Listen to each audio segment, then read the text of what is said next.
Number 69 in HMV's premium collection is Ice Station Zebra from 1968, and this is one of those kind of war movies that was prevalent at the time, where you've got a group of folk on a kind of Cold War mission, and that's what we have here.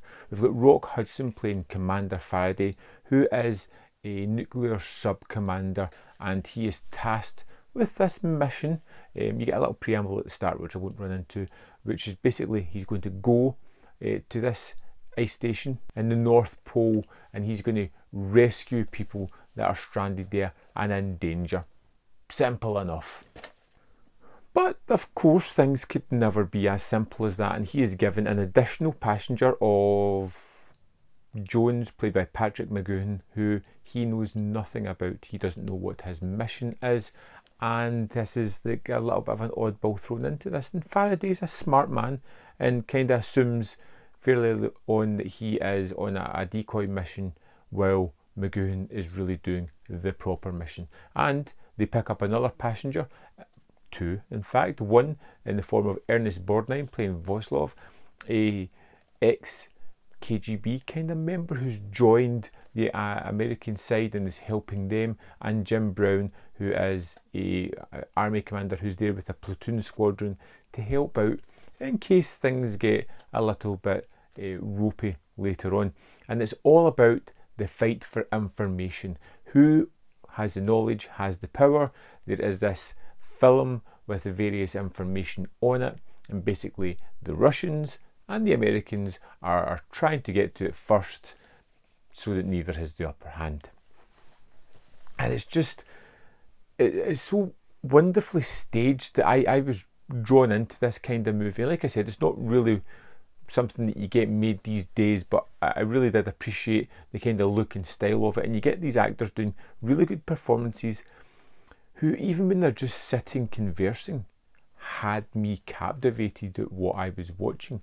I liked some of the performances. I think Ernest Borgnine was a bit of an odd choice for Voslov, but I liked his kind of mannerism, that inquisitive, smiling performance that he has, even though he knows that everybody kind of suspects him for things because he is Russian, even though he's been helping the good guys for a number of years. But he's almost disarming with that smile and the charm that he has. Jim Brown, on the other hand, is incredibly aggressive with almost everybody. He doesn't mince his words. He knows that he doesn't need to be liked, and he doesn't try to. He's got a job to do, and that's all he's going to do. And with these four guys, you get the kind of crux to the movie as they slowly realise that on their way to the North Pole that there may be a traitor among them. Somebody who is trying to sabotage this mission, who at one point almost destroys the sub, in an incredibly exciting scene where I felt like they were doomed. It was about halfway through the movie, and I honestly thought it was going to stop, because it was just such a dire situation, and watching people trying to deal with that was exciting and fun. When we get to Ice Station Zebra later on, I think the movie just kind of elevated even more for me. It becomes, although it's an obvious set that they're on, and it doesn't look overtly real, and the weather situation doesn't really seem to suit what you would expect there to be at the North Pole, it's incredibly well shot on this grandiose stage, and it has some wonderful images in it. There was one standout moment late on in the movie where the guys are kind of looking into the distance of this frozen tundra, and slowly these parachutes just start to appear all over the background like stars in the night sky, and it's just stunning and wonderful, and such a composed and fantastic image.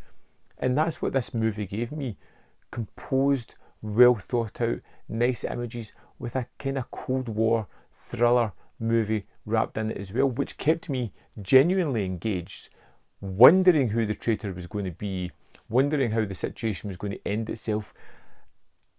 And that's one more thing about the movie. The climactic ending was both exhilarating, exciting, and unique to the times. It didn't end the way I figured it was going to, in a massive gun battle, but in a more common sense manner, so to speak. I really did like Ice Station Zebra. for the 2.5 hour runtime, it kind of zipped past. I didn't want it to end. I was enjoying the people, the situations they were in, the look of this stages that they were working on. The sets were just wonderful, and it's just a kind of time capsule to that era, which I really did enjoy. I think the movie was really fun. They had a vintage making of on it, which was okay, nothing spectacular, and a trailer gallery, which was pretty perfunctory. If you like the kind of Men in a Mission, like the Dirty Dozen, the Guns of Navarone, Force 10 from Navarone, then this is the movie that you're probably going to get a lot of enjoyment out of. I think it's pretty good, and I'm going to recommend it. I know this one wasn't particularly high up in a lot of people's lists, but for me, it was a whole lot of fun. I'd love to know your thoughts on Ice Station Zebra. Let me know in the comment box below. I'll see you next time on Man v Film.